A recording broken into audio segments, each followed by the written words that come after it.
What's up? Welcome into Chicago Bears Now. I am Harrison Graham. 2 straight losses, another disappointing Monday here, and NFL trade deadline tomorrow, so lots to discuss, lots to dive into, lots to ponder about as this franchise is once again at a crossroads. But before we get to all of that, we first got to get to the man, the myth, the legend. Welcome back to Michael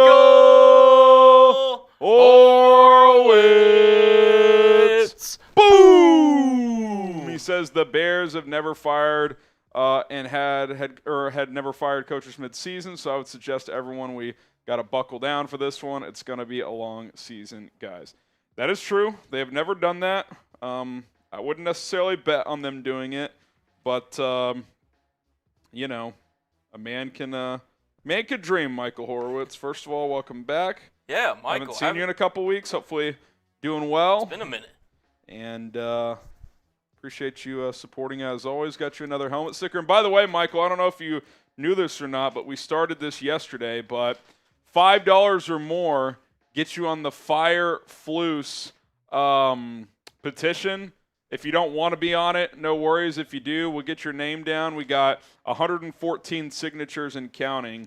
We started this yesterday. So anybody who wants in, $5 super chat or more gets you in. Just like TJ Meyerhofer with the $5. He says, if they keep Flus and this keeps going south, I can see this getting ugly with Flus chance at Bulls, Hawks, Illini basketball games like Nagy chance. Yeah, that was ugly, and you know, I feel conflicted about that. Like, one thing I did not like toward the end of Nagy is they were literally chanting fire Matt Nagy at Nagy's son's football game. It's like, okay, like there's a line.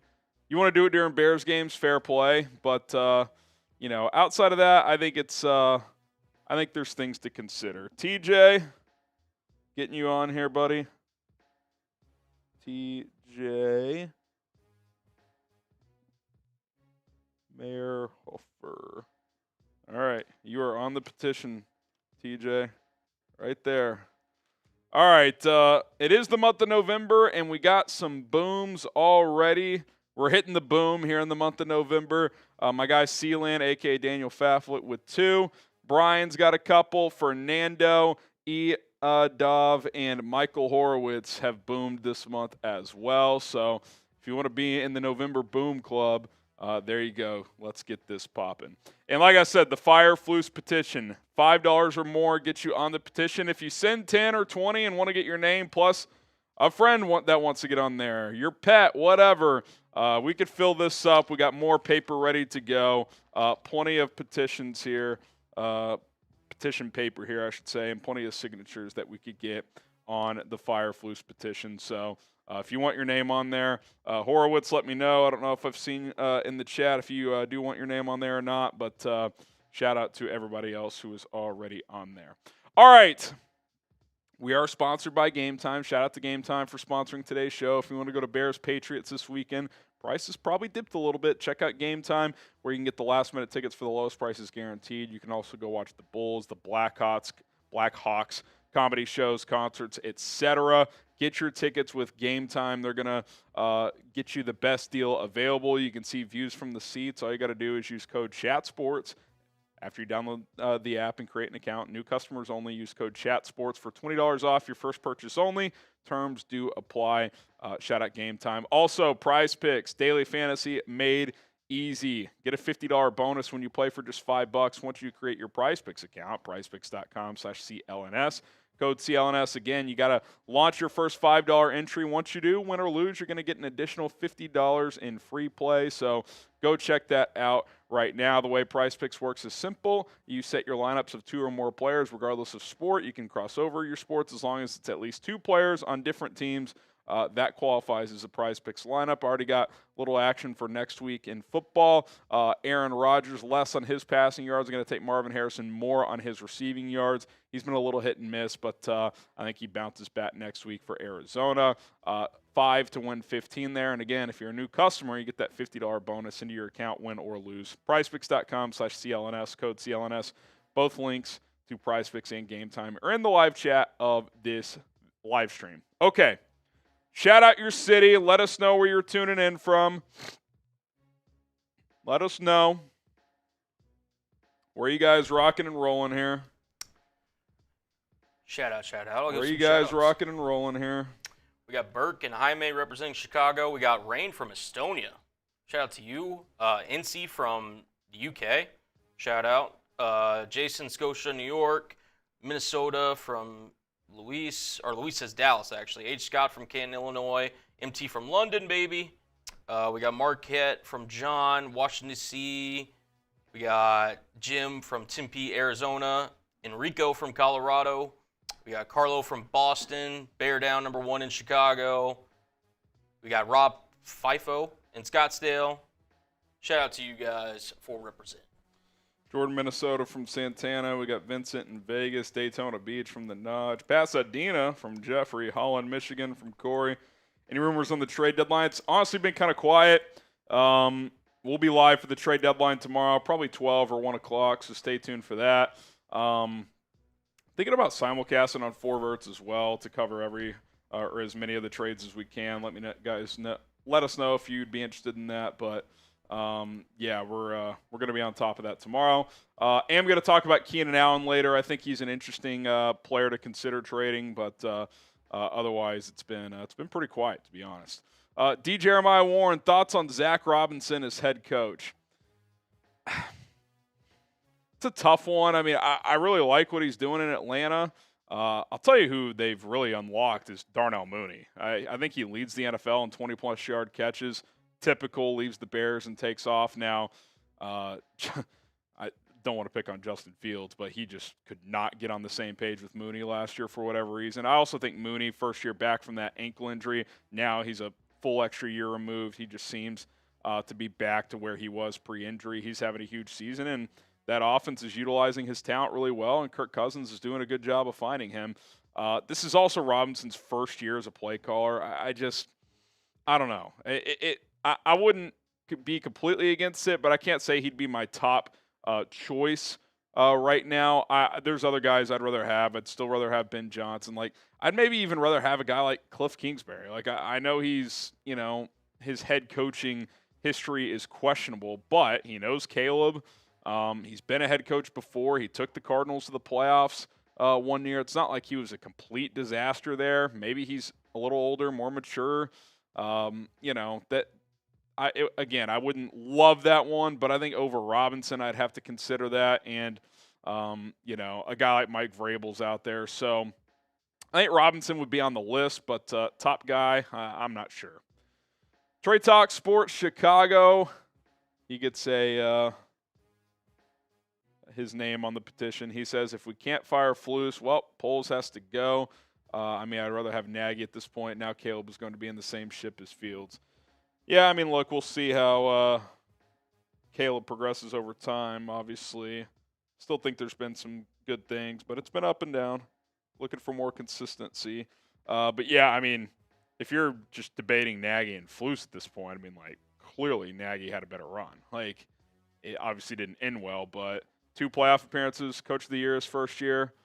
If you had to pick one or the other, I don't think there's a GM owner in the NFL calling right now. You have to have one of these guys be your head coach, Matt Nagy or Matt Eberflus. Would anybody take Eberflus? I don't think so. Yeah. No. The only one that might is the Bears because they've already fired Nagy in the past. But even they would think I don't know actually.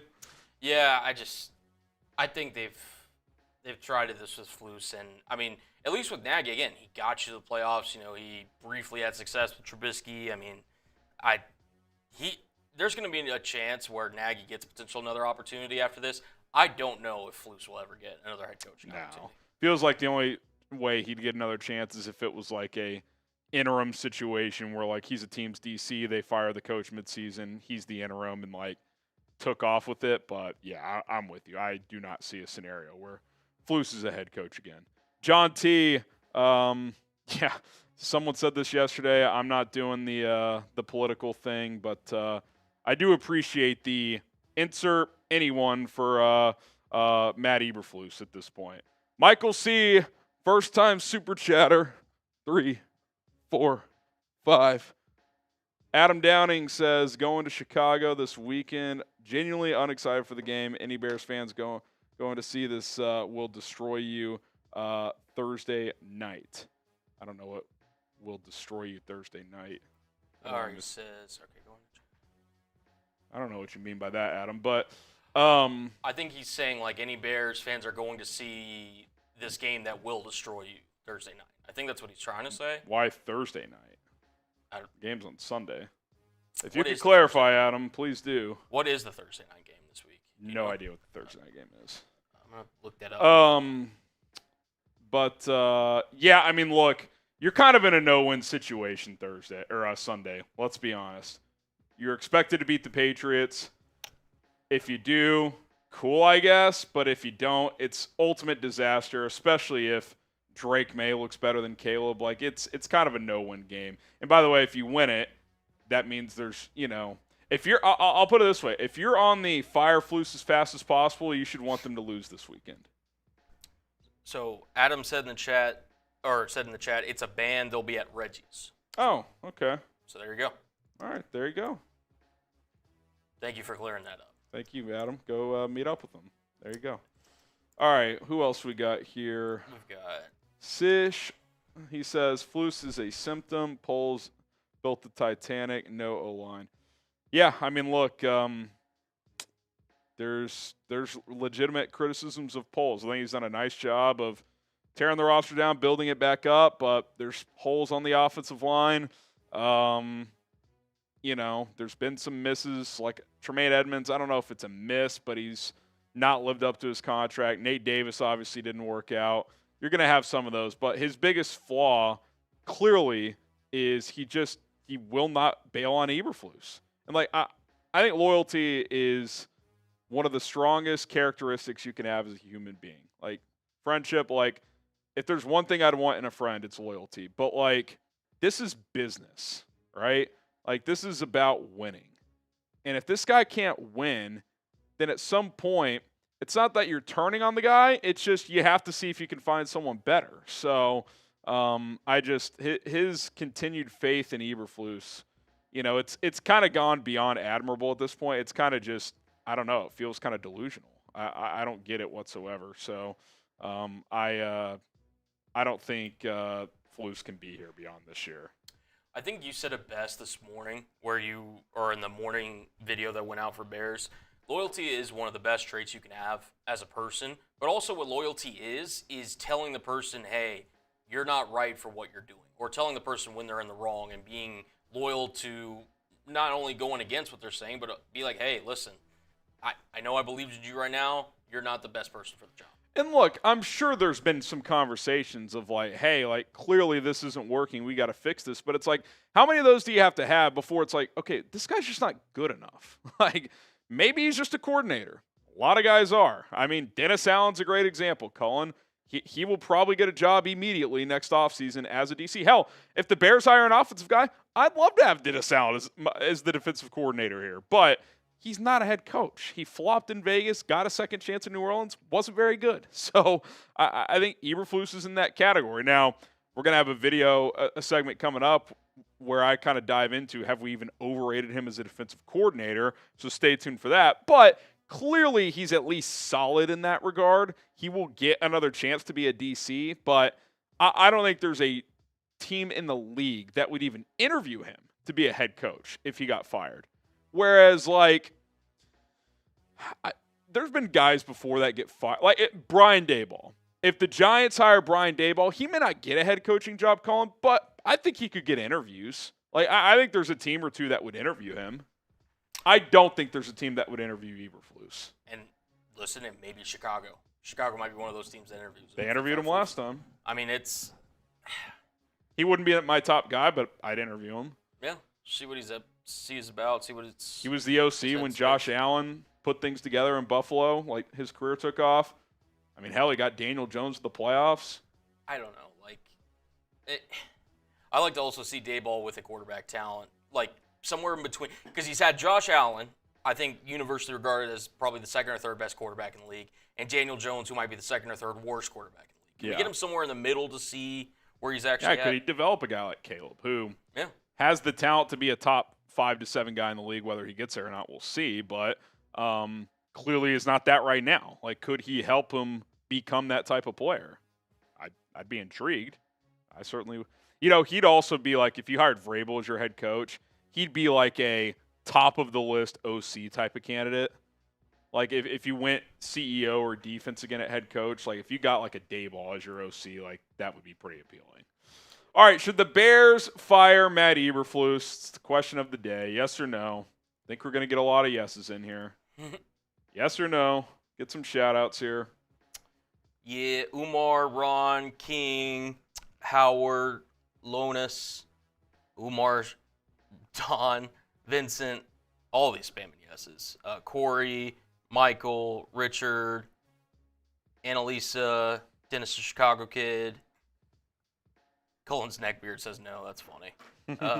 William, Jose, Paleo, King Cuddy, Jaime, David, Mr. Ogre. It's Corey. borderline unanimous. Like, I mean, I'm surprised the chat is. I'm assuming this is the poll question. No, I actually I knew that would be so one-sided. I made the poll question, should the Bears trade Keenan Allen? 72-28. Gotcha. So We'll talk about that in a we'll second. see how that plays out. K Cobra, would you rather have Flus or Nagy? I mean, Nagy, just based purely on results. I wouldn't really want either, but I'd rather have Nagy right now. Paleo, is Poles just ignoring 3-18 on the road and 0-18 on Sunday road games? I don't know. Like, is Poles not allowed to fire him midseason? Does he still believe in the guy? Who knows? But I don't see how you could be objective in your evaluation and think that, like, high-level tangible progress is being made. Sure, you went 3-14 the first year in a complete teardown, then 7-10, and you're 4-4. But this is one of the more fake 4-4s. I mean, think about the teams you've beaten. The Titans with Will Levis, who just gave you the game. The Jags, who are playing a little better right now, but clearly are not very good. The Rams is on kind of just as a headliners, it feels like a decent win, but they had like 6 or 7 starters out. Like, if you played that game tomorrow, you would not win in all likelihood. And then, what was it? Carolina. I mean, Carolina, guys. You've beaten no playoff caliber teams, at least when you play them. The Rams could make the playoffs, but when you played them, they were a bottom 8 team. Like, yeah, can you beat a single team that matters? Like, yep. Ever. Like, ever. Flus has won like 1 or 2 meaningful games in 2.5 years. It's kind of embarrassing. Sonny, he gets on the how many 7s? 4? 3. Oh, On the petition. I wrote 4. Oops. Any owner of any team, if any owner of any team makes a profit, why would they care if the team actually wins? These owners have no fire to put out, no urgency for change. Well, I think there probably is a little bit of that happens. It definitely happens in baseball, in a non-cap sport. Yep. Like, if you're the Rockies, if you're making a profit, why would you spend $250 million when you can make, sure, like if you win big, you could, I guess, profit more in theory, but like you could just spend $40 million and still make a profit. I think most owners would like to win, but more than anything, they just want to see revenue. And if you own an NFL team, that is a guarantee because the TV money that comes in, I mean, these owners, people don't understand this. If the stadium was empty every week, they would still make a profit. That's how much they make off the TV deals. So I think there's some complacency that takes place, Sonny, and some teams, and the Bears been known as this, which as a big market original franchise is pretty embarrassing, but they've been known to be a little cheap, which if you're going to go the cheap route with your coaches, it's kind of hard to win. Like, coaching in football matters a lot compared to other sports. So it's a good point, Sonny. Dennis the Chicago Kid, do you believe the McCaskies will pay Ben Johnson? I don't know. If they're serious about winning, they should. I don't know if they are. I hope they are. You want to build this new stadium. You want to continue to have expanded excitement among your fan base. Like, do you want to win or not? Because you haven't been winning for a very long time. Wasim Khan, get Flus the hell out. We're going to be in a bidding war with the Jags for Johnson. We'll lose that too. I'll tell you what. If you get into an actual bidding war with the Jags and lose, that would be pretty telling.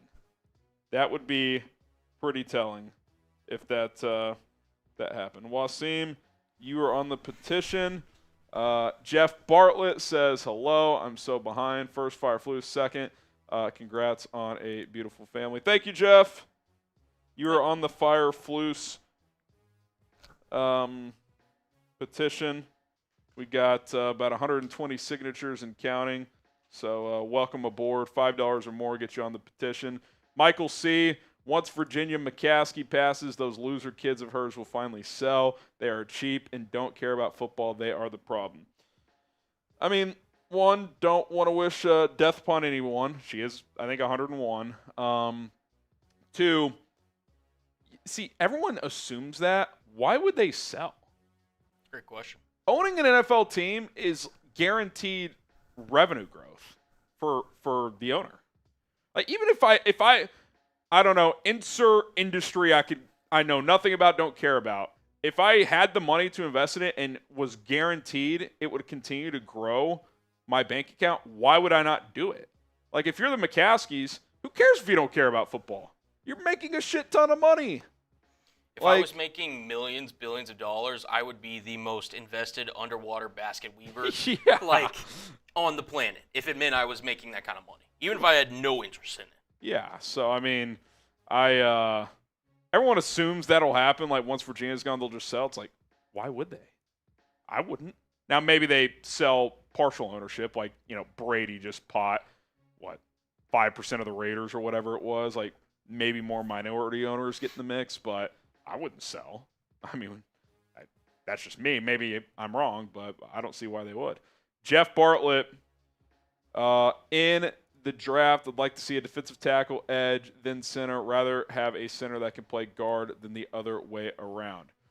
Yeah, I mean, look, the continued ignorance of the center position is frustrating. I think Coleman Shelton's been passable at times, but he's a Band-Aid. He's not a long-term answer. They've got to invest in the trenches, especially the offensive line. John T. M. Lewis is an absolute disgrace to this organization. Ball starts every time and then drops wide open pass from your end zone. Great leadership. Come on. Oh, Mercedes Lewis. Yeah, you know what? He has had – hang on here. My Sharpie is starting to fade. Starting to fade. Too many signatures. He has not been that good this year. I know he's 40 now. Like, he's had a great run, but I felt like he was way more impactful last year. He's had a handful of penalties for a guy that doesn't play a ton of snaps.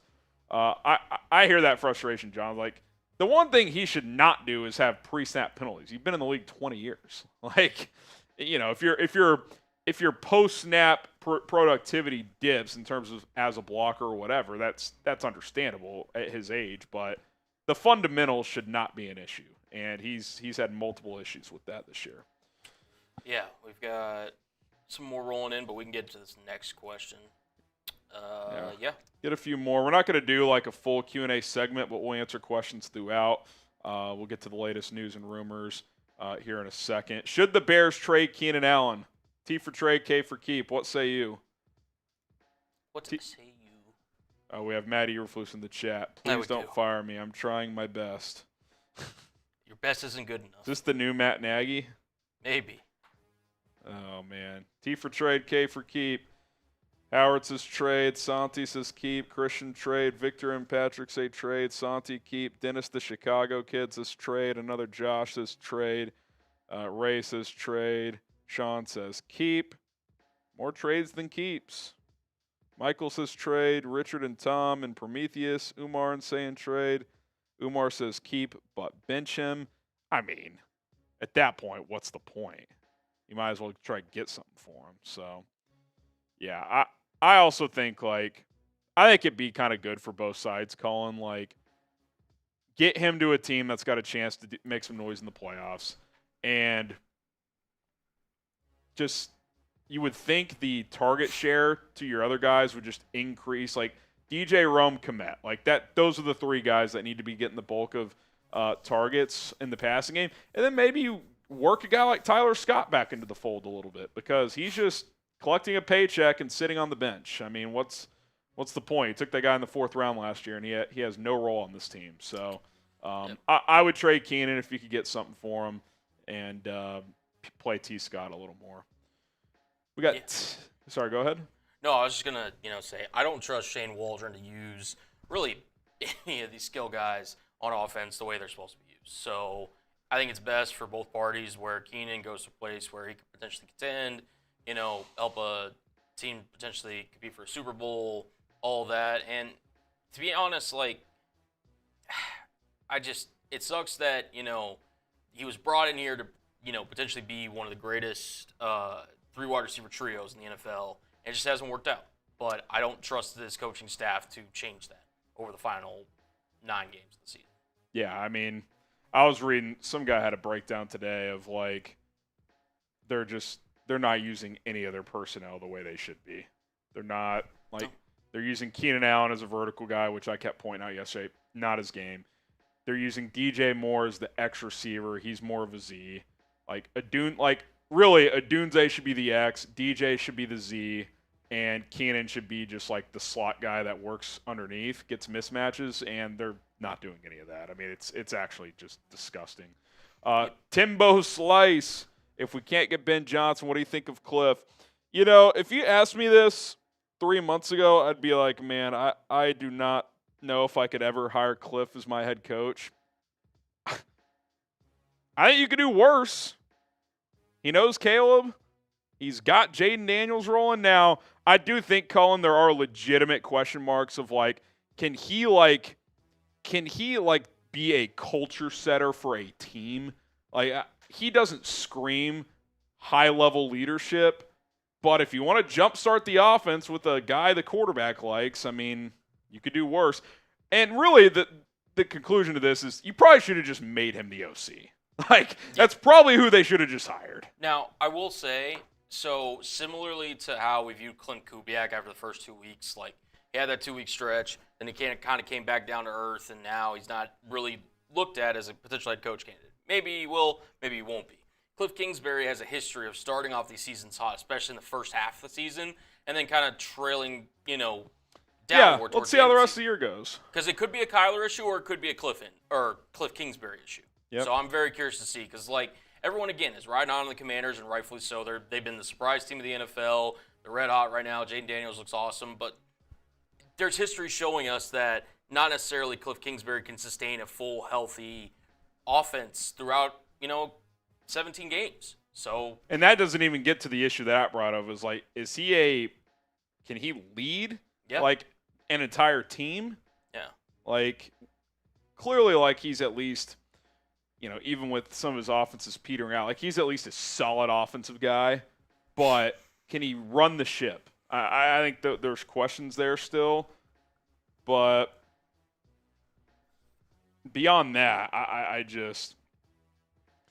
don't know. I guess just maybe I'm just caught in the moment, Colin, of all these guys sound better than what you currently have. No, 100%. So grass is greener, or grass is always greener on the other side. It is. The phrase is it isn't, but in this case it is. That's yes. Yeah. I definitely misspoke. I just realized that. So in this case, the grass is greener. Jeff Bartlett again, trade Keenan Allen. Happy belated, Harrison. Appreciate that, Jeff. Shout out to you.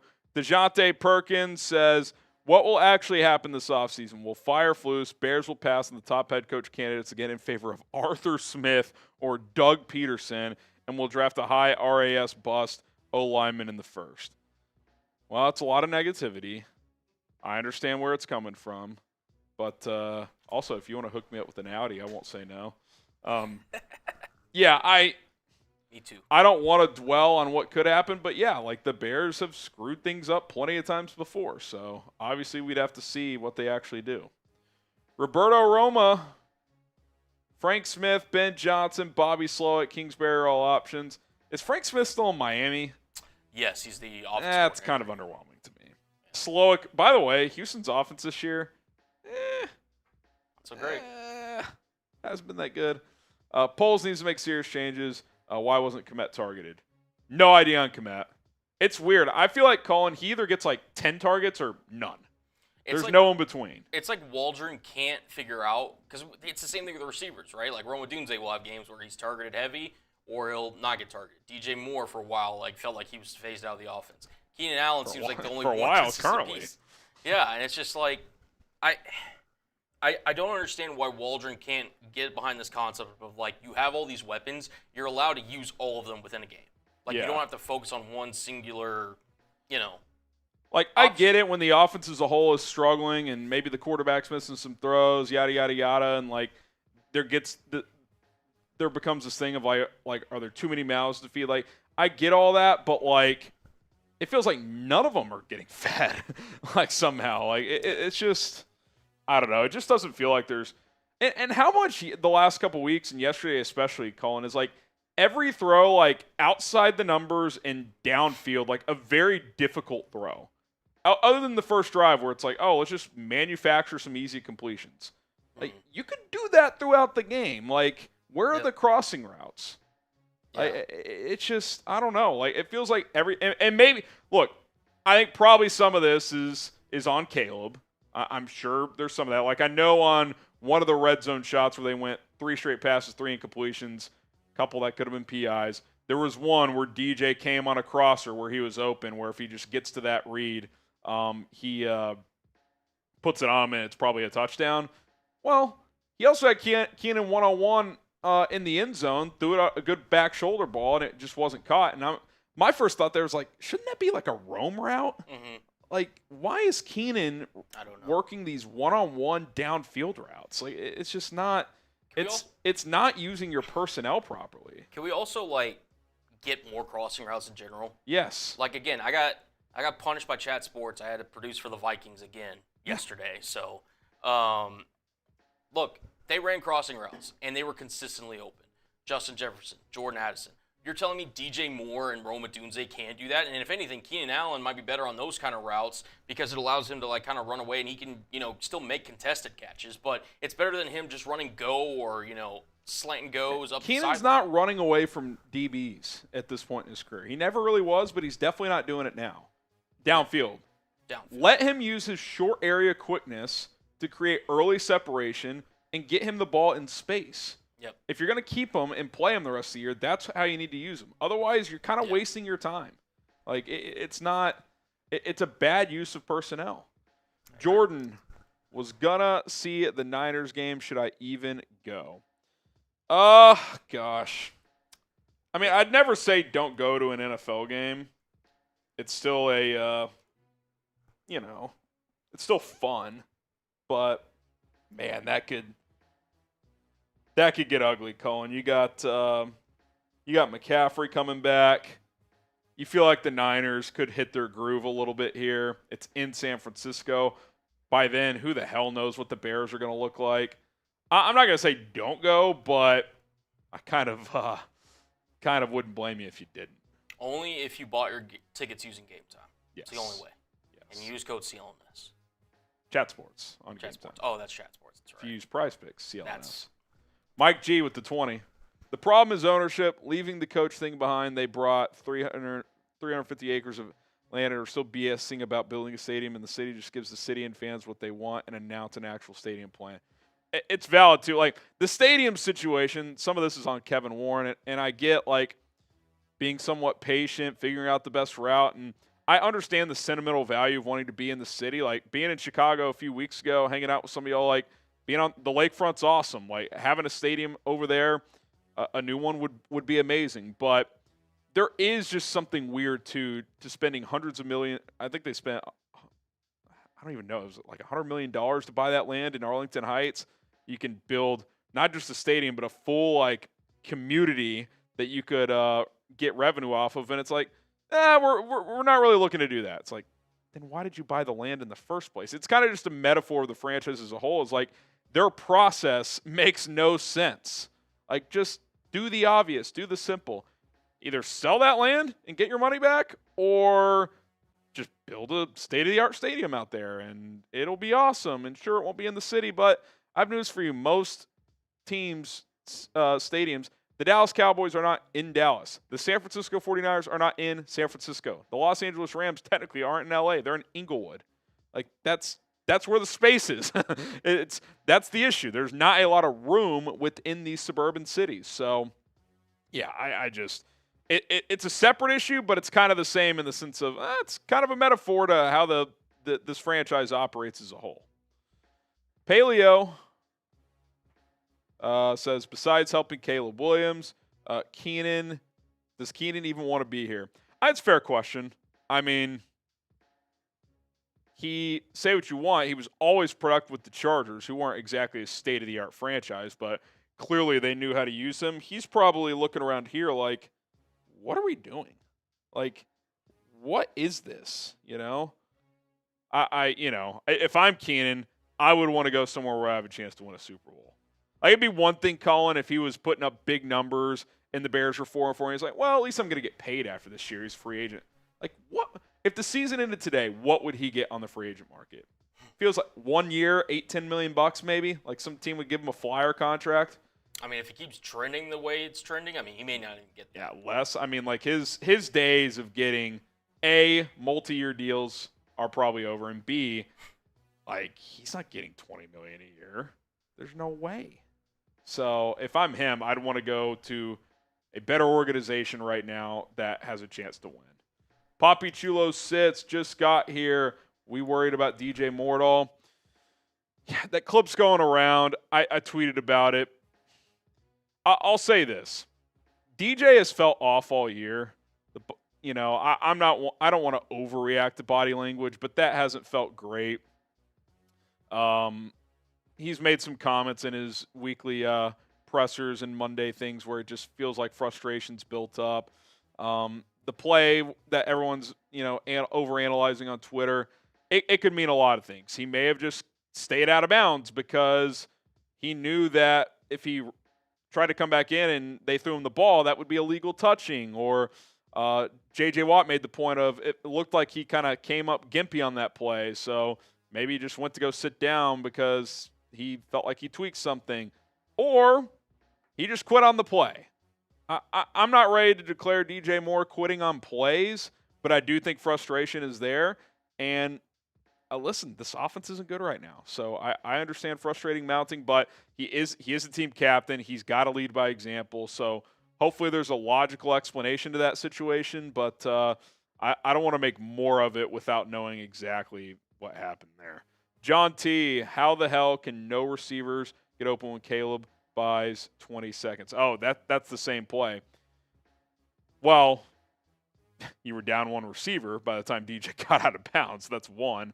There were a couple plays, Colin, that people have already broken down on Twitter with the film work. Like there was one where they just run 4 verticals, no separation among any of the receivers. It's just like, again, like if your guys aren't separating, you got to run, you got to scheme guys open. And that means don't do static routes and don't just do straight goes like slants, crossers, zig routes, option routes.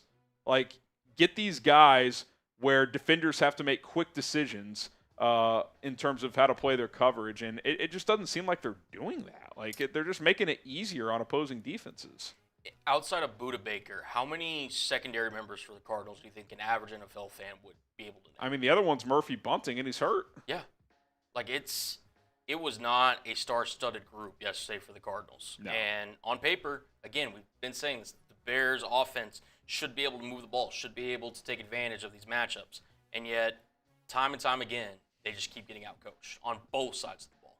It's just so weird because, like, say what you want about the coaches, and I think they stink, but, like, and I get the opponents were bad, but the 3 games leading up to the bye week did happen, and they were attacking the middle of the field, and they were running slants and crossers, and the quick game was going, and Caleb, I mean, I don't care who the opponent is. He had a 3-game stretch of completing over 74% of his throws. Like, he's just not good anymore all of a sudden. Like, it just feels like they got into that bye week, Colin, and they've just collapsed. It's just bizarre. It's hard to explain. Yeah, like I said, they're closer to the first 3 weeks of the season than the 3 weeks following that. Yeah, it's sad. It almost feels worse. Yeah, like in some regards. It's just it's amazing. Dallas Chris, has Poles been carried by the Panthers trade? Even his best picks like Jaquan and Kyler are hampered with injury histories. Lots of disappointing picks. I mean, I still like both those picks. I mean, is it his fault that Brisker has this concussion problem now. Is it his fault that Kyler pulled his hand? I mean, I think for second-round picks, those are two pretty good ones. Now, obviously, the Velos pick was bad, but you got Braxton Jones in the 5th round. Say what you want about him, but he is a starting caliber left tackle for a 5th-round pick. So, obviously, I had misses too. I mentioned earlier on this stream, Tremaine Edmonds, $18 million per year for him. He's a solid player. That's an overpay. Nate Davis did not work out. He's had some hits, some misses. The Panthers trade has definitely elevated his stock. But I would say from a personnel standpoint, he's done better than average, but it hasn't been incredible by any means. Do I think he's done well enough from a player personnel standpoint to get the chance to hire a new coach? I would probably say yes. But if he's going to continue to stand by Eberflus, that's a major red flag to me. Because how come everybody on the outside, and I get it, you got to block out the noise. That's what these teams always say. How come everyone on the outside thinks one thing, the same thing, and this guy doesn't? He's either a genius and we're all going to be proven wrong, or he's just slow to the punch here. And he doesn't have what it takes to realize he hired the wrong coach. And ultimately, it's one thing to hire the wrong guy, Colin. It's another thing to stand by him way too long. I feel like we're in overtime with this Matt Eberflus thing at this point. People's like, oh, it's only been 2.5 years in the first year. You can't even count against Flus. The roster was a joke. Okay, but he's blowing crazy fourth quarter leads. His specific X's and O's decisions are costing games. He has no clue how to game manage. I mean, seriously, calling those timeouts with 7 minutes left yesterday, the game's over. I mean, even today he said it again. Why is Caleb still in the game with 2 minutes left? Because we're going to play and fight until the end. I mean, that is such a cringe. It's 2024, bro. It's not 1974. If the game is over and you just drafted a guy number 1 overall and he's getting his teeth kicked in, take him out of the game. That's not a demotion for Caleb Williams. It's preservation. I don't get some of these decisions that this coach is making, and Poles has a front row seat to it all. So I don't understand what his mindset is with this whole coaching situation. I'll add one more thing, and then we can move on to this next one. When's the last time that where a coach was hired, and after 2 seasons where there was legitimate questions about whatever it may be, time management, schematics, his ability to lead, whatever the question may be, and it ended up working out for that organization? Yeah, I mean, here's the thing, you really don't even really good coaches have flaws. For years, Andy Reid was his clock management was questioned, right? Especially in his Philly days. I think it's gotten better over time, but most of these guys, Kyle Shanahan's issue is he just ignores special teams. They all have flaws, but Flus has all the flaws. The question is, what does he do well? I'd say he calls defense pretty well, although we're going to outline in a minute that we've probably overrated that some as well. All right, let's sprint through a few of these, and then I do want to get into some of the content. I do appreciate all the questions, the super chats. You guys are awesome. Sitch Lover got all the $5 or more, by the way, are getting on the Fire Flus petition. So, Sitch, you're on there. Poles, Dumps, Mooney, Roquan, Montgomery, Daniels, House, T. Scott, Karan, Nate, Sewell, Roshan, Pickens, Valus, Dom Rob, Claypool worked out. All average. Poles sucks. I mean, I think some of these are are a bit of a reach, right? I mean, you're talking about day 3 picks. Those are hit and miss. You got Braxton Jones. That was a hit. Dominic Robinson. That's a miss, right? Roshan Johnson is a 4th rounder. I think he's at least found himself as a decent role. I don't think that's been a bad pick. Tyler Scott, I wish I knew. They won't play the guy. Now maybe he sucks. I don't know. But again, 4th round. Mock draft experts had him as a 2nd round pick. I mean, doesn't mean they know everything. But yeah, obviously David Montgomery, awesome in Detroit. And I don't want to diminish Montgomery. I love what he brings to the table. A big reason why he's awesome is A, they have Ben Johnson, who's a stud. B, they can throw the ball consistently, which opens up the run. And C, he's running behind the most physically dominant offensive line in the NFL. Would Montgomery have found another gear in Chicago these past 2 years behind this offensive line, Colin? I think the answer to that is pretty easily Probably not. He would have still been a good player. He's become a great player in Detroit, and I think largely that's what he's playing behind, which kudos to him. He's elevated that team. Yeah, and I mean, he provides a nice role for him. It's a nice thunder and lightning, combination between him and Jahmyr Gibbs. You mentioned the offensive line, not to mention the weapons that they have on the passing game that opens up the running game so that you can't stack the box against the Lions. So all that works in his favor, and again, they paid him, they extend him, they value him. All that's true, but I mean, there's plenty of offensive lines that he could be running behind that he's not getting that level of production from, and probably not getting the contract extension. I mean, we saw it here in Chicago. He consistently was near the top of the league in broken tackles, but he only averaged, roughly 4 yards per carry in his career because he played behind bad offensive line. Saquon's a good example, Colin. And Saquon's more dynamic than Montgomery, but with the Giants, he was up and down in terms of yards per carry year in and year out. Eagles, you're behind a dominant O-line, he looks like a star.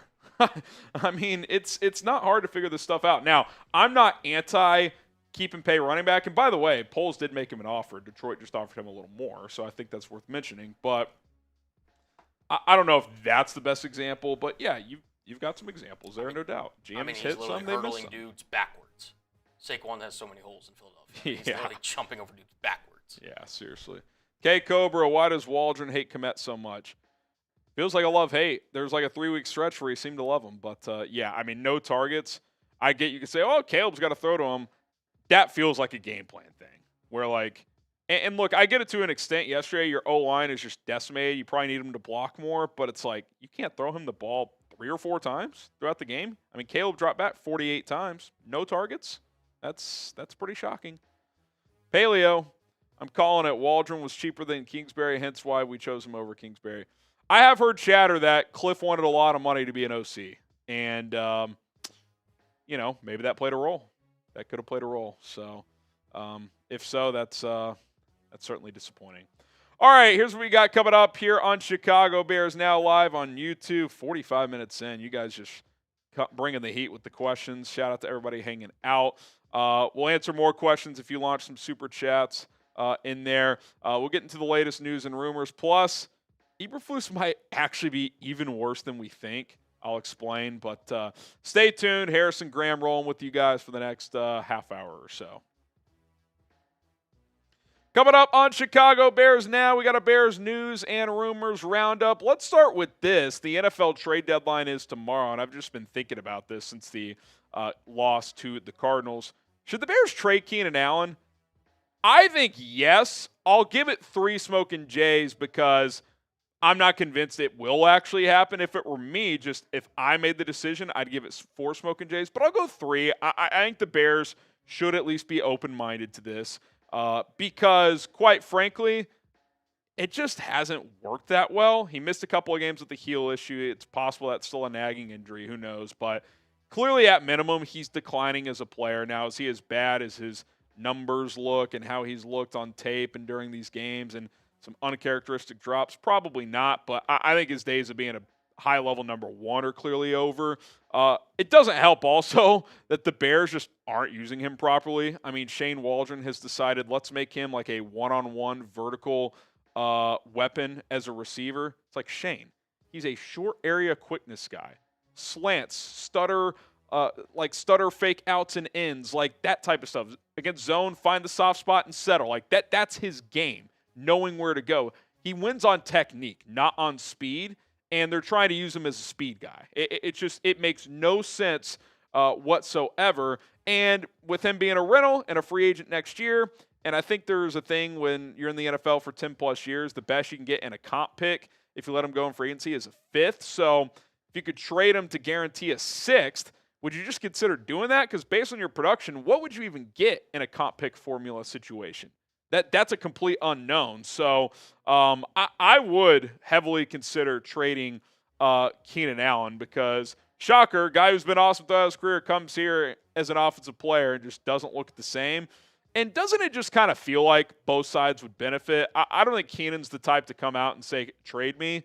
But I think behind closed doors, if someone asked him, like, yo, would you rather just go to a different team and just try to kind of get back on track the second half of the season? I think he'd say, yeah, I would like to do that. And if you're the Bears, it's like, guy's 32, free agent after this year. You're probably not bringing him back.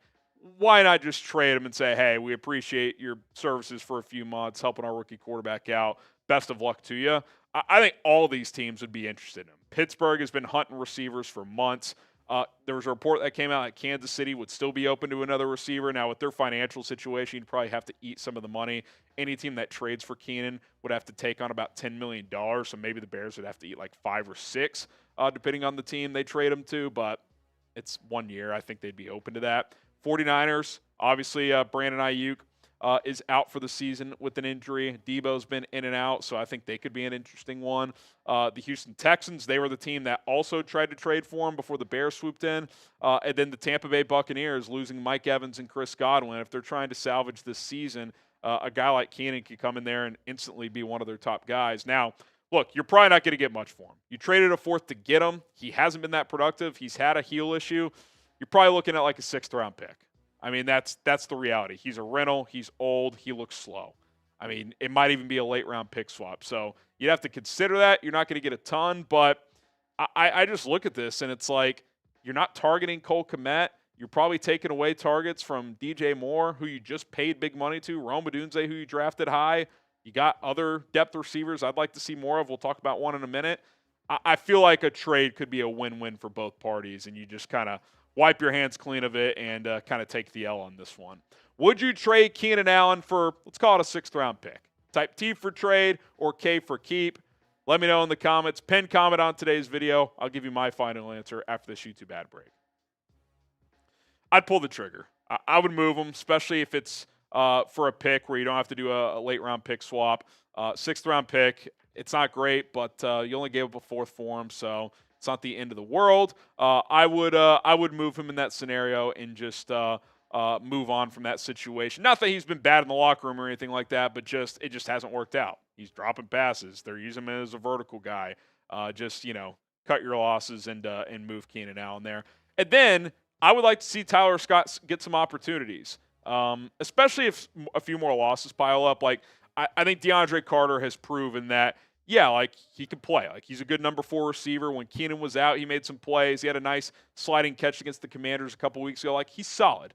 But you drafted Tyler Scott in the 4th round last year, who showed some potential last year, 17 catches, has some vertical ability. Now, clearly, there's some questions there. I mean, he's not even getting opportunities, so maybe he's just not that good. But I'd like to find out, especially if the Bears fall out of the hunt here, which we're dangerously close to that with the impending schedule coming up after this Patriots game. So, to me, trade Keenan, make Rome and DJ your focal point in the passing game, along with Kmet, and then give guys like Tyler Scott an opportunity, because I don't think we need to see Keenan Allen get high targets at this point, unless you're going to drastically change his role, which is what they should do if they keep him. But do we trust this coaching staff to do that? I'm not really sure. All right, subscribe and join us tomorrow. Bears trade deadline coverage. I'm thinking 12 o'clock Central will go live, so stay tuned. That's not exactly set in stone, but trade deadline's at, I think, 3 Central, or is it 2 Central, 3 Central? It's 3 Central, I believe. So either way, we'll be live at least a couple hours before the deadline, break down every move around the league, and obviously any trade that the Bears make or any rumor around the Bears that's out there. So hit that sub button, turn on notifications. If you hit those noties, you'll know exactly when we go live. Okay, no change at offensive coordinator. Matt Eberflus announced today that Shane Waldron will continue to call plays for this Bears offense. Obviously, Flus is under fire by me and plenty others. Waldron has drawn lots of criticism, as well as this Bears lost all of their momentum that they had before the bye week offensively, and Caleb has really struggled the last couple of weeks, as has the entire offense. Here's Matt Eberflus on what changes they could make, which this is an impressive answer, sarcasm font. We're looking to find answers, and that's where it's at. The changes we're going to make is we're going to look inward and make sure that we're doing a good job of utilizing our talent and our skill, and just general basic execution of our plan. We have to make sure we're doing that going forward. It is political season. That sounded like a politician. That's a lot of words that aren't really answers. Now, I don't expect them to go out there and just give you their full plan, but do we really think they have a good plan? I would suggest there's a lot of evidence that they don't. I didn't expect him to demote Waldron. I didn't expect the Bears to fire Flus. That's what I would have done. But they're sticking with the status quo, it sounds like, and they're going to find answers within, they say. And color me shocked if that does not happen. All right, more to discuss here. But first, I do want to show some love to our sponsor, to our ticketing partners, Game Time. Shout out to Game Time for sponsoring Chicago Bears Now. Get off the couch this fall and go to a sporting event, whether it's a Bears game, Bulls game, Blackhawks, any other team of your liking, regardless of where you live. If you need to get a ticket, Game Time is the place to go. Download the Game Time app today. If you're a first-time customer, use code CHATSPORTS to get $20 off your first purchase only. Terms apply there. Their newest feature, Game Time Picks, makes getting tickets to see your favorite teams and performers play much easier because it's going to narrow down the thousands of tickets that you would normally have to scroll through with some other ticketing apps. It'll kind of show different price points within the venue, and you can kind of figure out based on your budget what the best seat you can get. Sometimes they show super deals, which are the best bang for your buck. They'll discount certain tickets, so that's a pretty awesome feature as well. Game Time's awesome. Views from the seats within the app so you can know exactly what your vantage point is. Like I said, code CHATSPORTS, $20 off your first purchase only. Terms apply. Download Game Time today. What time is it? It's game time. All right. I've made my stance clear. You guys know where I'm at. Matt Eberflus should not be this team's head coach. Not today, not tomorrow, not next season. Shouldn't have been yesterday. I would have fired him after last year, especially once you made the decision to switch quarterbacks. He's just not good enough. So we could talk about this OC thing all day long, and Waldron's clearly an issue right now, and yada, yada, yada. But, as long as Flus is the head coach, there's a clear ceiling on this team. You can be competitive a lot of weeks, but you're not going to beat good teams pretty much ever, and you're going to see mind-blowingly bad coaching decisions in play at times. So you guys know where I stand. I'll continue to preach it, but Matt Eberflus, if he's the head coach of this team, you don't have much upward trajectory as a franchise. That's just the reality of the situation. Now, obviously, as of now, he's not going anywhere. Waldron's still going to call plays. So in terms of changes I wouldn't make based on those facts, if Keenan Allen is here, ditch the vertical routes with him. He needs to be an underneath, short area quickness guy because that's who he is. I think you got to lean on DeAndre Swift more. Just take some pressure off your quarterback, run the football, be patient in that regard. More crossers in quick game. Some of this could be Caleb, where maybe he's not choosing to take checkdowns or underneath throws, and that crept into his game the second half of his last year at USC. So I think there's probably some responsibility on his shoulders there too. But you really just got to coach and emphasize, let's balance the downfield throws with the underneath stuff, and some of that is you just got to call more crossing routes. You got to call more slants and drags and mesh and things of that nature, and part of that goes into that with the quick game is your tight end. You've got an excellent just safety valve at tight end in Cole Kmet. Where is he? Where the hell is he? 0 targets in a game? That should not be allowed.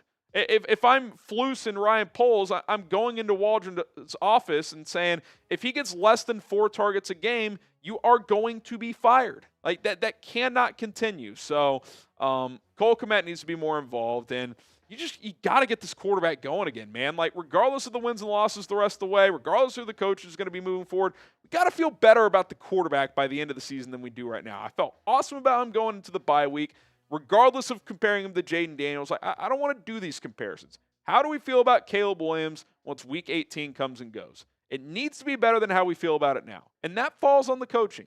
Obviously, he's got to just play well, but the coaches have got to do a better job than they're doing right now. And if you're not going to make any changes in terms of who's actually coaching, these are some just basic schematical and strategy things that I would implement immediately if I was Chicago.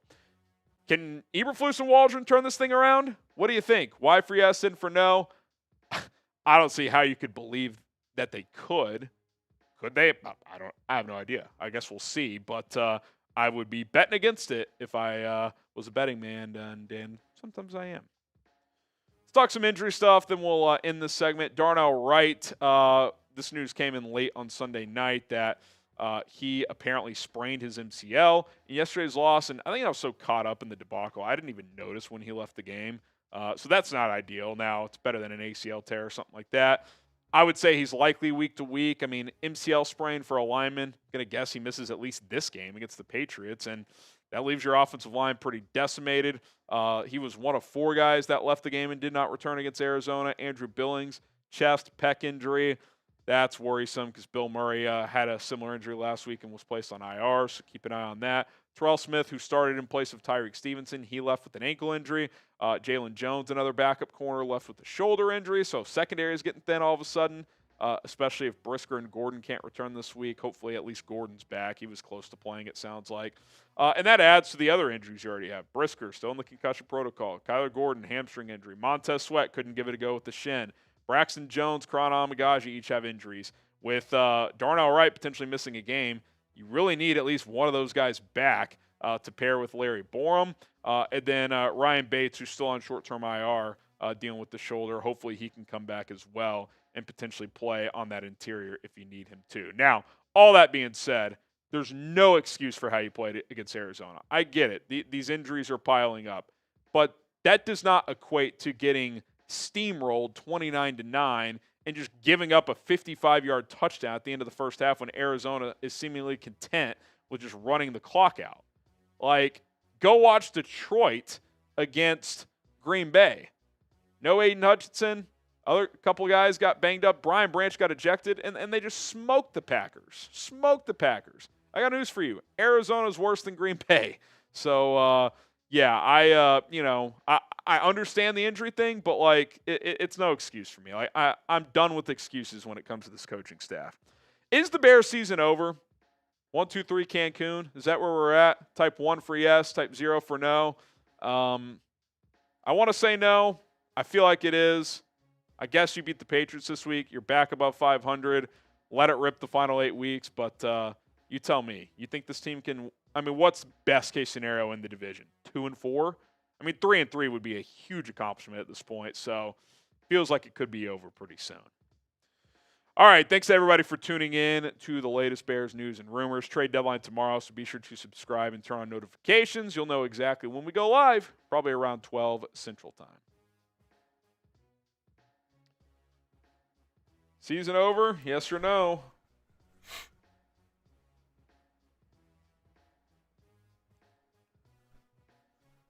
A lot of ones. John says no. It's Chover from Wasim. JJ says yes. Umar says yes. Visible says no. It feels over. Which is another reason why, Colin, if we all feel that way, isn't that just another reason to fire the coach? Like, if you feel like the season's over 8 weeks in, why don't you just fire the coach? And if you spark something with an interim and make something happen, cool. If not, well, you kind of already conceded it was over. Which, again, would allow you to potentially add another player to build around Caleb and company. So, like, there is no downside to potentially firing Eberflus. There really isn't. Tough.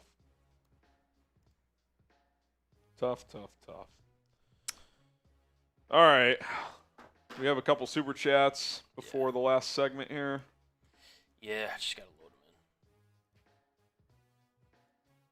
I think it's just one, actually. Is it John T? Yep.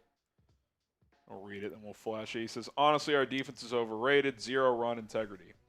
Yeah, it felt like they kind of started to figure out the run defense, Cullen, and then yesterday they just got run over.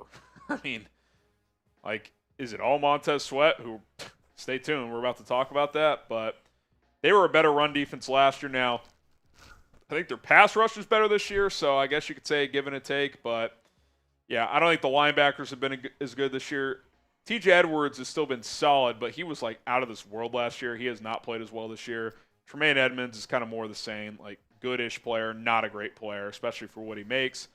And the defensive line is clearly – and I didn't really see this coming based on the personnel, but they're a better pass rushing unit than run stopping, which I think has been kind of a surprise. So, I don't know. I don't know what the issue's been. Flus talked about it yesterday. We got to get better with our run fits. So, we'll see if they can do that. But, I mean, that play at the end of the half, Colin, that's hard to shake.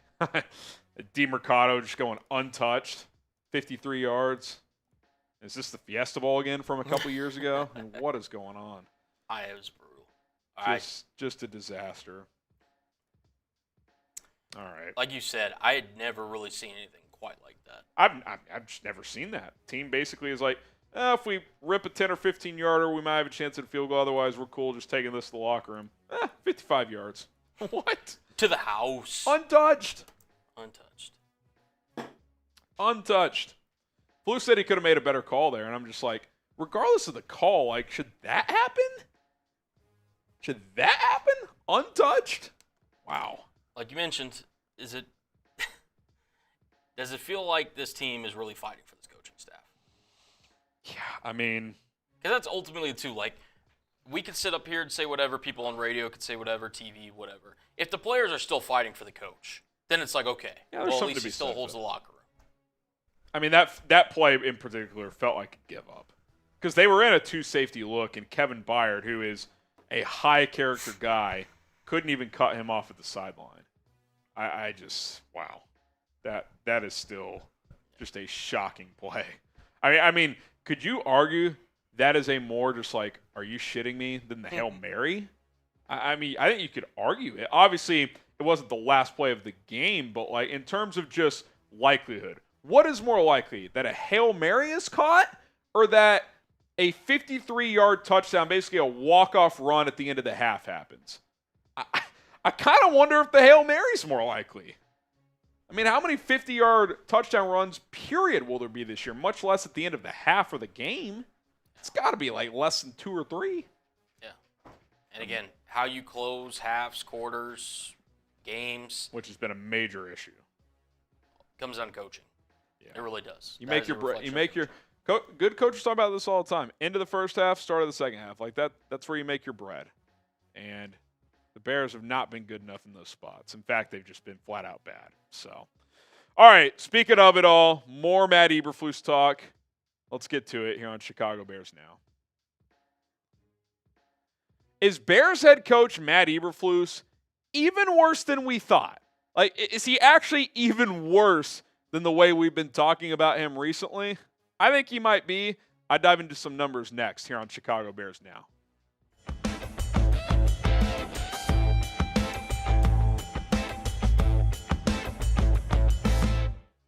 Matt Eberflus is bad. I'm Harrison Graham. Welcome into Bears Now by Chat Sports. And obviously, and we don't need to just completely reiterate it, you guys know where I sit. If this is your first time watching this show, I think he's a terrible head coach. I have made strong arguments that I do think he's a good defensive coordinator. And in general, I still think that. But what I'm going to outline today is, have we actually overvalued him as a defensive coordinator and play caller too? Which is like the one thing he's held his hat on. So what I'm going to do today, because with Montez Sweat out yesterday, ended the streak of holding opponents to 21 points or less. I said, you know what? I'm going to look at the numbers for games Eberflus has called the defense for with Montez Sweat and without him. Now remember, he did not call plays his first year. That was Alan Williams, or week 1 of year 2. Remember, Alan Williams called the first game, had whatever the hell happened. We still don't know. And he was relieved of his duties before week 2 last year, which, looking back, is still crazy. Like, your defensive coordinator was relieved after one game due to something off the field that was that bad. I mean, that is just another chapter in the Flus regime. But so keep that in mind. This is week 2 of last year to now. Games with and without Montez Sweat. So let's just dive into some numbers here. Sweat has played for 16 games with the Bears. Just missed last week, obviously. And without Sweat, Flus has called the defense for 8 games. With Montez Sweat, they allow 17.6 points per game. Really good. Yards per game, 313.5. They've taken the ball away 32 times, an average of twice per game. That's pretty good. 40 sacks, that's 2.5 a game. That's not amazing, but pretty good. 9-7 record. That's actually pretty solid. That's like a fringe playoff team. Without Montez Sweat, 26 points per game, almost 9 points more. Yards per game, 30 more per game, which not crazy difference, but still, that's 3 first downs. Only 10 takeaways, obviously half the games, but let's say you double that. That's only 20 in 16 games. You're still minus 12 there on average. Sacks, only 12. I mean, if you remember last year, they were the worst pass rush in the NFL before they got Montez Sweat. Polls called him a multiplier. That's clearly been the case. And 2-6 win-loss record. It's pretty startling when you actually look at those numbers on one screen. The differences one player makes. Like, I get it if a quarterback makes that big of a difference.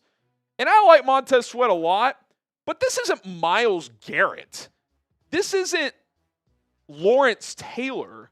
This is a really, really, really, really good player and pass rusher. But Montez Sweat's not going to the Hall of Fame probably. Now, maybe he rattles off 8 or 10 more big years and he gets in or something like that. But I wouldn't view him as a top 3 edge rusher in this league. But without him, Flus's defense can't function. It's kind of amazing when you look at the numbers there. Like, look at Montez Sweat's numbers in 16 games with the Bears. Like, good, right? Good player, almost 10 sacks, 20 QB hits. He sets the edge well as a run defender. Clearly, he draws double teams, and it frees up other guys. Like, I think he's been a big reason why Javon Dexter's taken a good step this year. Like, I'm not trying to diminish Montez Sweat at all. I think he's a very, very good player. I'd say like a tier 2 edge rusher, just below like the elite guys like the Bosas, the Crosbys, the Garretts, etc. But he's not a 9-point player. Like a 9-point difference? Like you're a below average defense without him, and you are a elite defense with him. Like the pendulum should not sway that much whether or not Montez Sweat plays on a Sunday. Now, I get it's a relatively small sample size, especially this year. He's missed 1 game this year. But it's kind of startling. The 1 game he misses, you give up almost 30 points. You can't stop the run. They don't even have to throw the ball to beat you. And some people might say, well, the guys in the secondary were out too. Guys, people have been out in the secondary for weeks now. Brisker hasn't played in a month. Gordon's missed the last few games. That part of it was not new. And the Cardinals threw for like 140 yards. The pass defense was not the issue. They couldn't stop the run. And Montez Sweat's out, and you collapse as a defense. So, like, are we overvaluing the one thing Flus does well, which is called defense? Those numbers suggest we might be. So, sound off in the comments. Just say whatever comes to mind when it comes to Flus. It could be related to what I'm talking about. It could be anything. Just sound off. Vent in the comments below. I just want to hear from you guys where you're at with this team, where you're at with this head coach and defensive play caller. Lots more to discuss when it comes to Matt Eberflus and his defense, but first, do want to show some love to our sponsor, Prize Picks. Go to prizepicks.com/CLNS. Use the code CLNS to get a $50 bonus when you play for the first time for just $5. So again, play for $5, get a $50 bonus straight into your account. I love Prize Picks because I'm playing on a daily basis. Different sports are available, not just football. And I've been a fantasy football player for a long time, and I still dabble in a couple of leagues here and there. But injuries, bad draft luck, it's a lot of a crapshoot. I like Prize Picks better. I like getting on the horse every single day and having more control of my team on a day-to-day basis and setting different lineups, getting my feet wet with different players. Like, you're not stuck with the same guys all year. I've got this going next week. Aaron Rodgers, less on his passing yards. Love going anti-Aaron. Marvin Harrison Jr. going to take more on his receiving yards. 5 to win 15. But again, if you're a new customer, if you play for $5, whether you win or lose, you're going to get a $50 bonus straight into your account. Prize Picks is available in more than 30 states, and 10 million users and counting are playing in North America. Check out Prize Picks today. prizepicks.com/CLNS. Use the code CLNS to get that $50 bonus. All right. Also, when it comes to Matt Eberflus, this stat/study, whatever you want to call it, courtesy of Sports Illustrated, I was reading an article the other day. Matt Eberflus has given up 23 leads dating back to when he was running the defense in Indianapolis. Now, the data was a little skewed. It also includes Alan Williams' season calling the plays in 2022. So the number is a little watery. Like, these aren't 23 like fourth quarter like final minute leads necessarily, but most of them are second half leads that he's given up. So again, he could call defense, he could dial things up. I like him for the most part as defensive coordinator, but if you can't close games with your defense, like, that's what the elite defensive guys do. They're good throughout the game, but they also they bury you at the end. That's not what Matt Eberflus has done historically. So what do we always say? What is the one thing where we're like, well, at least like he runs the defense well, when the one thing he does well and brings to the table as your head coach is overvalued when you dive into some of the things? It's like, what are we even doing here? What are we even doing here? We know he's not a good head coach. And now, when you really dive into it, we're overvaluing him as a defensive play caller and coordinator. I just don't understand what this organization, Ryan Poles, Kevin Warren, McCaskey's, whoever, sees in him to believe that he can be a high level head coach. Forget defense coordinator, head coach. And I'm just analyzing what he does well now, which is not as well as we probably think it is. Like, look at Detroit without Aiden Hutchinson. As soon as he goes down, it's like, oh, they could fall apart. Defense has been great. And that's an offensive first team. Now, I think come playoff time, they're going to miss a guy like that. I think they need to trade for a pass rusher. I get all of that. They just completely shut down Jordan Love in Green Bay yesterday, on the road in Green Bay. Just shut him down. No problem. Like, that's a damn good win without your best defensive player and defensive lineman by far. Montez Sweat goes down and misses a game against Arizona. You can't stop Amari DiMercato? You're giving up 215 yards rushing and 3 touchdowns on the ground. Kyler Murray doesn't even have to throw? It's Arizona. They're average. And don't say it's on the road. 80% of that fans in that stadium were Bears fans. It was a home game, basically. Like, it's just a joke. It's a joke. And again, if the one thing you do well is overrated and overvalued, then what do you bring to the table as this team's head coach for 2.5 years in? I'm trying to understand Ryan Poles. I'm trying to understand Kevin Warren. Why is he here? Give me a tangible reason. Not, oh, I see this guy every day and the leadership and the poise he brings. Like, a real reason that we could point to from a data standpoint. Because I can't point to anything. I really can't. Subscribe to the channel. Thank you guys so much for helping us cross 107,000 subscribers here on Chicago Bears Now. We're going to bring you videos every single day, all year long. That's what we do. During the season, off season, dead times of the year, June, July, we got you covered. Hit that sub button. And let's get back to this, which is something we've talked about. The list of starting quarterbacks Matt Eberflus has beaten just as the Bears head coach. And some of these were in 2022. Obviously, Allen Williams. Trey Lance, third stringer in Dallas now. Davis Mills, backup in Houston now. Mac Jones, backup in Jacksonville now. Sam Howell, backup in Seattle now. Brian Hoyer, out of the league. Bryce Young, benched as a number 1 pick, back in the starting lineup because Andy Dalton got in a car accident, but clearly is not good. Josh Dobbs, backup in San Francisco. Jared Goff, good win. I've said it a lot. That's probably Flus's best win. Kyler Murray was coming off that ACL. Arizona wasn't very good, but okay, like at least he's a good starter, but you just lost to Kyler Murray. Taylor Heineke, is he a backup or a third stringer? Did the Chargers get him? I can't even remember now. He's not any good. I think he's with the Chargers now. Will Levis, who's horrible, backup at Tennessee now, although he's hurt. Maybe he'll play again. Who cares? We know he's a backup. Stafford, again, good quarterback, but their whole team was hurt. No Puka, no Kupp, 3 starting offensive linemen down. Like, cool, you beat them by 6 points at home. Andy Dalton, I don't want to say career backup for the last 5 or 6 years. And Trevor Lawrence, who's a starter and just got paid, but is kind of playing like a fringe starter right now. That's the list. That is the list. So, again, to conclude, I do think he's a good defensive coordinator. I think he will get a defensive coordinator job. But I've said it for a while. He's your head coach. And now when you dive into the data, you dive into the numbers, the one thing that we constantly say, well, at least he's good at this, he's not even as good at that as we probably think. So it's just more evidence that why is he the head coach? He should not be here. It's above his skis to be an NFL head coach. And, I've gotten a couple of DMs, compassionate ones, and I'd like to think I'm a pretty passionate guy, and I have compassion for people, sympathy for. I'm empathetic. Like, oh, you're calling for someone to get fired. He's got a family. Yeah, I get that, and like, I don't want to be that guy. But this is a business, and guess what? Matt Eberflus has tens of millions of dollars in the bank. He will be okay. He will land another coaching job in the NFL. I get it. You may have to move his family, all that. That's what these coaches sign up for. That's the reality of the situation. It is my job to analyze what I'm seeing. And that's what I'm doing here. And I've come to a pretty clear conclusion that this guy isn't good enough. I said it last year. They brought him back. I was like, okay, it is what it is. Open mind to see how it goes this year.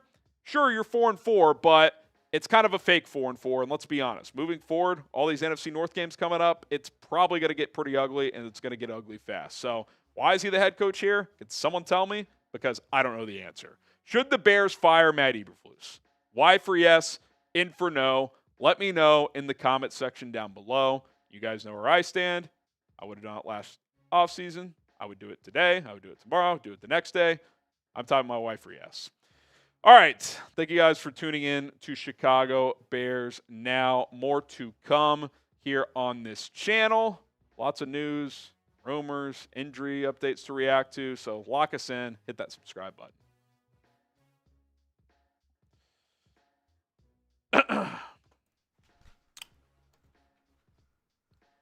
See a lot of yeses. Giordone, the hope would be Ben Johnson, but that is a dream at this point. Someone asked who would replace him. If you're asking like the rest of this season, I think it would be one of two guys. I think it would either be John Hoke, the secondary coach, or it would be Richard Hightower, the special teams coordinator. I would not give it to Shane Waldron. I guess we'll throw one more wild card. Thomas Brown, the pass game coordinator. He's been an associate head. I think he was McVay's associate head coach 1 year in LA. Like, he'd be a wild card. But beyond that, But I also would just say, like, who cares? Mm-hmm. If you don't, if I get, like, you got to get through the season, but, like, to me, is not knowing who the interim would be is not a good enough answer to keep a guy. Like, that's just stupid. If you've decided he's not going to be your guy, then just get rid of him. There's no reason to keep him. So, all right. Thank you guys so much. We've got 5 columns of names basically filled up on the Eberflus petition. We'll keep this thing going. $5 super chats or more moving forward as long as he's here. We'll get you on the petition. Could be a lot of pages pretty soon. But for now, we got to get out of here. Appreciate Colin for producing. Shout out to you guys for tuning in. Trade deadline tomorrow. We'll be live, so subscribe, turn on those notifications. See ya.